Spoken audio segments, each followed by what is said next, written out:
اپنے آپ کو اللہ کی ناراضگی سے اپنے آپ کو پاک رکھیں۔ اس کے لیے اللہ تعالیٰ نے اپنے احکام، اپنا دین دنیا میں اتارا ہے تاکہ زندگیوں کو پاک کرے۔ ہاں، نہیں تو یہ زندگیاں آلودہ اور ناپاک ہو جائے گی، خواہشات میں پھنسے گی، اپنے نفس کی تابعداری کرے گی، ہاں، شیطان کے بہکانے میں بھی آ جائیں گے اور دوسروں کے حقوق دبا کر ظالم بھی بنیں گے۔ یہ ہوگا، اس کو فساد کہتے ہیں کہ جب دین نہیں ہوگا تو زندگیوں میں فساد آئے گا۔ ان کے ماحول میں فساد ہوگا، نہ کسی کی جان محفوظ ہوگی، نہ کسی کا مال محفوظ ہوگا، نہ کسی کے آبرو محفوظ ہوگی۔ یہ تین چیزیں زندگی کا سرمایہ ہوتی ہے، جان، مال اور عزت۔ ہر آدمی اپنے جان کی پرواہ کرتا ہے، حفاظت کرتا ہے، اپنے مال کی حفاظت کرتا ہے، ہر آدمی اپنے آبرو کی حفاظت کرتا ہے کہ میری آبرو پر کوئی بٹا نہ لگے، میرے مال میں کوئی نقصان نہ کرے، میری جان کو کوئی نقصان نہ پہنچاوے۔ ہاں، یہ تینوں چیزیں زندگی کی اہم چیزیں ہوتی ہیں انسانوں میں، جان، مال، عزت۔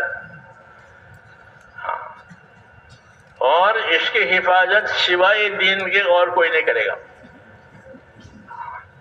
دین آیا تو یہ تینوں چیزیں محفوظ آئے گی۔ ہاں، رسول صلی اللہ علیہ وسلم نے اپنا دین قائم کر کے اس کے بشارت دی کہ اب لوگوں کی جان، مال، آبرو یہ سب حفاظت میں آ گیا۔ ہاں، اس کی بشارت دی تھی کہ لوگوں کے مال، جان، آبرو یہ دین پھیلے گا تو حفاظت میں آ جائے گا۔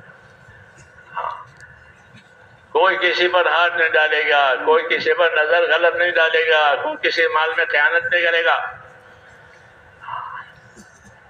جی ہاں، ایسا دور تو رسول صلی اللہ علیہ وسلم جب دنیا میں آئے تو جہالت تھی، نہ جان کی حفاظت تھی، نہ مال کی حفاظت تھی، نہ عزت کی حفاظت تھی۔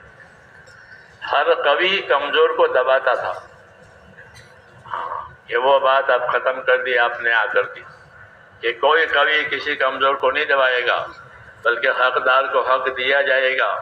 ہاں، احسان کی جگہ پر احسان کیا جائے گا، انصاف کی جگہ پر انصاف کیا جائے گا، کیونکہ آپ صلی اللہ علیہ وسلم کو انصاف کرنے کا پابند بنایا تھا کہ دنیا میں آپ انصاف کریں۔ امرت لأعدل بینکم، مجھے حکم ہے کہ تمہارے درمیان میں انصاف قائم کروں۔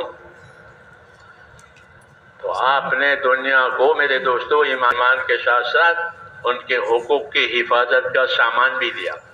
اس لیے اللہ نے ہم پر نبی بھیج کر بڑا احسان کیا ہے۔